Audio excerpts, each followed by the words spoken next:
This is Jimmy Camp's here to broadcast 5150 interview series in Bulldozer Magazine here on a lovely, freezing Friday night in Silver Lake at the lovely Satellite Club. This is very interesting. As most of you know, right now around the world there's a lot of insanity going on, and most Americans are not very happy with the Russians right now. The conflicts in the Ukraine, the tensions against Russia and Turkey. A lot of madness going on. But tonight, we all love Radio Moscow. Joining me here is, excuse me if I butcher your name, Parker Griggs. Hey, how's it going? Did I do that all right? Yep, that's it. Hey, this is interesting. You're here. This is the second night you've been playing, recording a double live record, correct? Yep. This is the last night, just 2 days in a row. Let's recap. 2015, you're recording live for a double live record. Yep. Dude, you know how awesome that is? No one does that no more. Tell me a little bit about what inspired this. It was kind of our label's idea, but we thought it was a cool idea too, because live's a bit different from our albums. We stretch out a bit more, and some songs we improv and stuff, and it's just a little more intense, and we thought it'd be cool to let people hear how that is, and also some of our favorite old albums were double live albums like Allman Brothers and Grand Funk Railroad Live, and so just wanted to do something along those lines. There are very few bands that not only capture the uniqueness in the studio, but on stage is where it matters. Radio Moscow, for those of you that already know, and for those who don't, you're labeled as an American psychedelia rock and roll band. I would like to add to that you're a real rock and roll band, meaning that you go up there and you play your heart and soul, and it truly does capture the essence, which is also on your albums, which is very hard to do. Do you prefer the live setting or do you prefer the studio setting? It's funner to play live, right? But I mean, they're good for different things. In the studio, you can experiment with the mix and mess around and come up with stuff there, but I don't know, it's just funner to play in front of a crowd overall. Just how do you get that raw live sound in a stereo studio? I don't know. We played our last album live together and just did overdub vocals and leads and stuff, but we're all about like vintage gear and just all the old sound and stuff, and that's what we think sounds best. What I like about Radio Moscow is the fact that the genre of music that you're playing, which is very popular, you're doing it for reals. In other words, let me elaborate here. There are many bands that they tend to follow that marketing wave or that popularity wave. Right now there's a resurgence in old Americana rock and roll. You've been around since 2003. You've been doing this for a while. You tour, you play live, but yet everything that you've put out is not only genuine, but unique. You're not mimicking the Allman Brothers. You're not mimicking that 70s sound. You're doing your thing. Tell me a little bit about that. Well, I guess that's just how it comes out. We're completely influenced by old psychedelic rock and blues rock, and pretty much we only listen to 60s and 70s music, but we don't want to just ape it. We just take our influences. You don't regurgitate it. Yeah, we just want to do our own thing with our influences, and I don't know, it just kind of comes out how it comes out. I'm not trying to steal riffs and stuff. Would it be safe to say that you're just kind of really devoting yourself to the true essence of the music, and you're not trying to like rebuild the wheel, so to speak?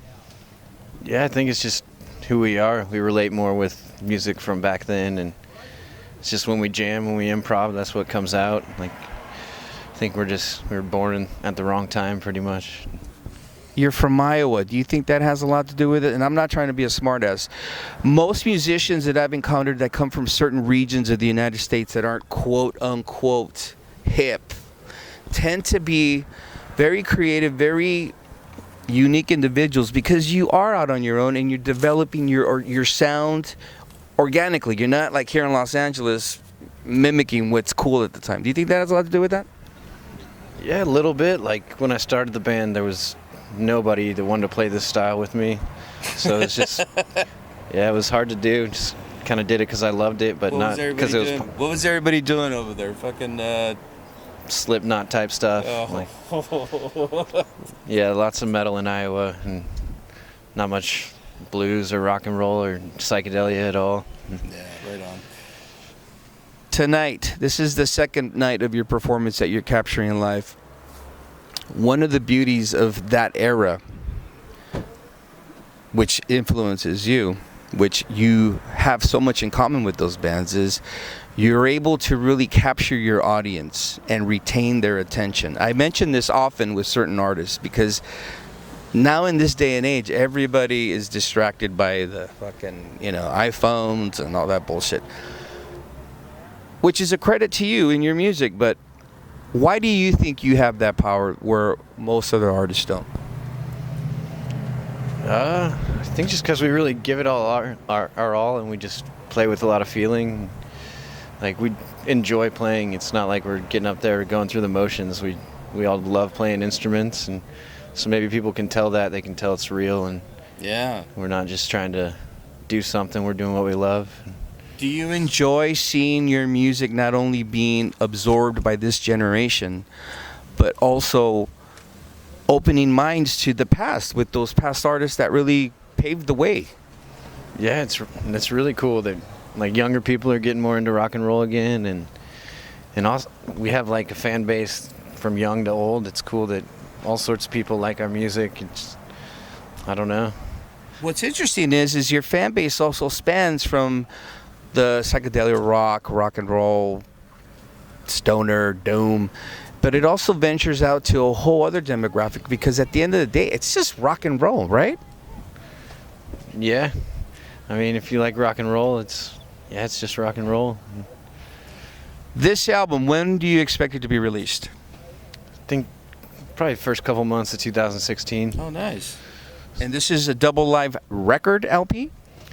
Yeah, it'll be on all formats, okay. Vinyl, CD, iTunes, and all that. Do you own vinyl?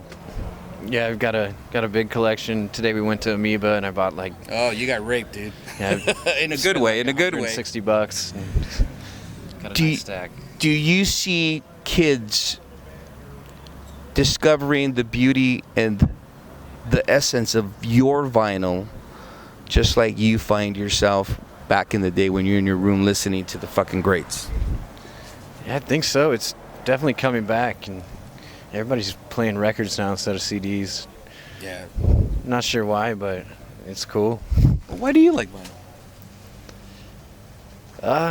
Well, all the music I like was originally on vinyl, so I just want to hear it the most pure way. Right. And also just something about just having the whole, I don't know, a big record, all the artwork. And, yeah. Instead of the whole download, what is this? You know what I mean? Yeah. It's holding something. It's funner collecting like little CDs too. Just something about vinyl's addictive. This record that you're recording tonight, are you also going to incorporate the old school traits of photography? Because that's what I used to love, opening up a live album and seeing the essence of live shots, live band action. Are you going to have that? Yeah, we've got a photographer here doing a bunch of shots. And it's not Marge Castro, is it? No, just kidding. It's a joke here. But we did we've got a liquid light show in there, so nice. Hopefully that'll add to the shots too, the cool liquid light show background. But yeah. So you're really doing the whole, not only the music aspect, but you're also incorporating like a live show for this? Yeah, we're just making it a whole package and lots of photos. And Does this show differ from your prior shows? Or would you say it's a good representation of the band? Live. It's a good representation. We're throwing in like a new cover, and then a couple of the songs we just like linked them together in certain ways. So we changed up a little bit, but it's pretty much the same. What would you say about critics of not only your band, but this whole resurgence in Americana rock and roll? What would you say against the backlash that they're saying that, you know what, you're just copying something that's been done? What are you going to add to it? What would you say to that? Well, almost everything's been done, but I don't know. I think this is just how rock and roll was meant to be, and it didn't last long enough. Like the 80s came around and kind of ruined it, in my opinion, and we're just bringing back the roots of how rock should be, in my opinion, and just doing our own thing. But I don't know. I think you can still do plenty of stuff with it. Like, as you've heard, rock and roll has never died. Bands like Radio Moscow really not only bring back the true essence and make this young generation rediscover the beauty of Americana rock and roll, but they also add their own unique organic touch to it, which is really great to see. Magic Dirt was your last release, correct? Magical Dirt, yeah.